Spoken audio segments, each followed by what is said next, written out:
I'm going to continue my talk here on bottlenecks for entrepreneurs and startups. And ultimately, I've already talked about the first problem, or what I call bottleneck, is unrealistic expectations, right? We have such high expectations that the number of people that can filter through this bottleneck are significantly fewer than possible. Nearly no one can.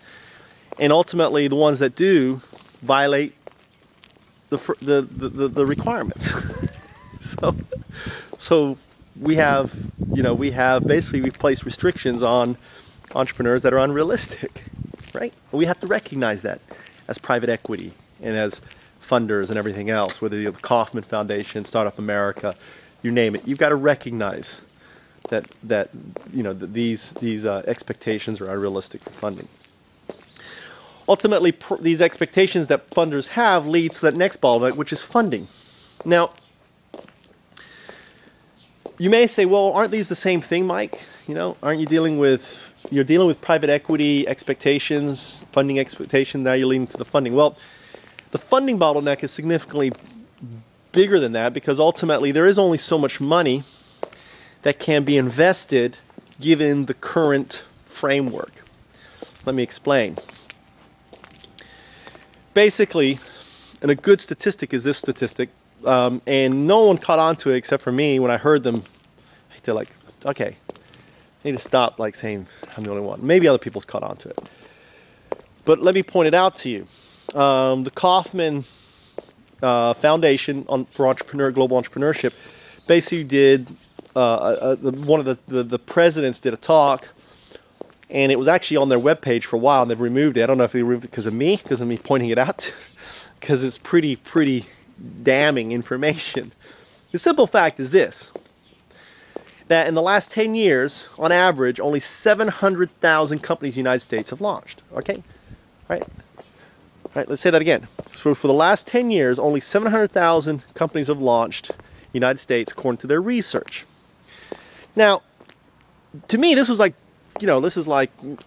big red lights, because over the last 5 years, we have seen this massive influx in this basically it's becoming this hype. Entrepreneur and startups is massive hype globally.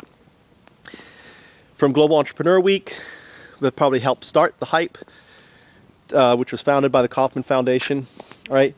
To Startup Weekend, which has just gone crazy over the last over the last 3 years, has really grown up,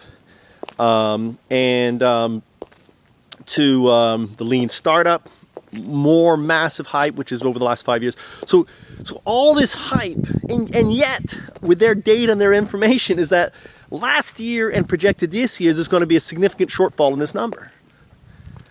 Doesn't make sense. How can you have so much, fueling entrepreneurs, and so much money going into entrepreneur systems, right?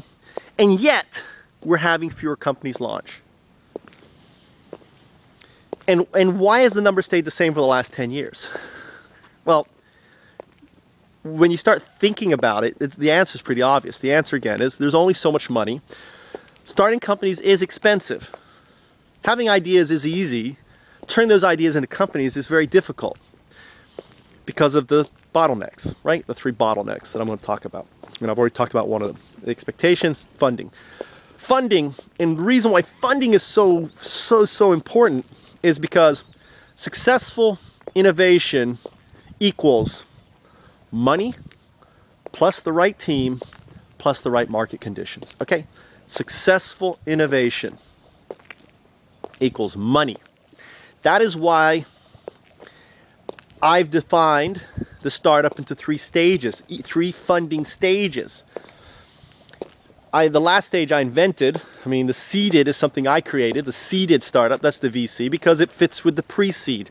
Pre-seed actually came from Dave McClure, or actually I think micro-seed. He talked about micro-seed investor, that's where I took that from, pre-seed. Pre-seed, I don't know if Dave McClure came up, but pre-seed and seed existed. Seeded is my contribution to the definition.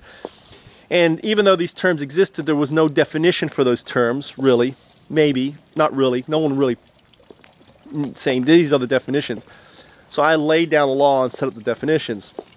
So the pre-seed is any idea or startup. A startup, in definition, is a legal entity, right? It's a company, right? In definition.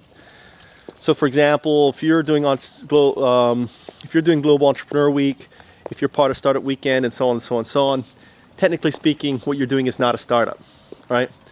Startup Weekend are idea. It should be Idea Weekend. Even though you are trying to, what you're doing is doing a pre-seed startup, and a pre-seed startup, on my definition, you are a startup, because ultimately pre-seed startups are defined as ideas too. So under our definition, Startup Weekend is a startup. Under everyone else's definition, like Startup America, Global Entrepreneur Week, the dictionary, right? You're not, right? So I saw a problem there. So I had to fix that problem. So in the definition, so it's less than 100,000 in net revenue or in investments, where most likely you're not going to have any what are known as accredited investors. You're going to have what's known as friends, families, or fools, as the VCs and the private equity likes to call business individuals that invest in these ideas, are fools, right? Anyone who invests in the pre-seed stage are fools, because ultimately they are going to lose their shirt, according to private equity. So they came up with this derogative term, the fool, friends, family, and fools, to represent these guys. You're a fool. You're investing in a startup. You're just going to lose. And pretty much every person I've ever talked to who's invested in startups have lost significantly, right? Especially if they're non-accredited investors. So the fundamental also has to deal with, we talk about the law of what I call the law, or the possible law, because I don't know if it's a law, of diffusion of funding in innovation. And basically states this, is that basically that if you look at the investors, right, the 100% of investors out there, less than 2.5% of fools and equity investors, right, private equity investors, are going to invest in the pre-seed startup. Less than 2.5%. 13% will invest in early stage, or what I call seed stage, right? Early seed stage. Then there's the late seed stage, which is the 35% of angel investors. Then basically, or private equity, right? Then after that, there is what's known as the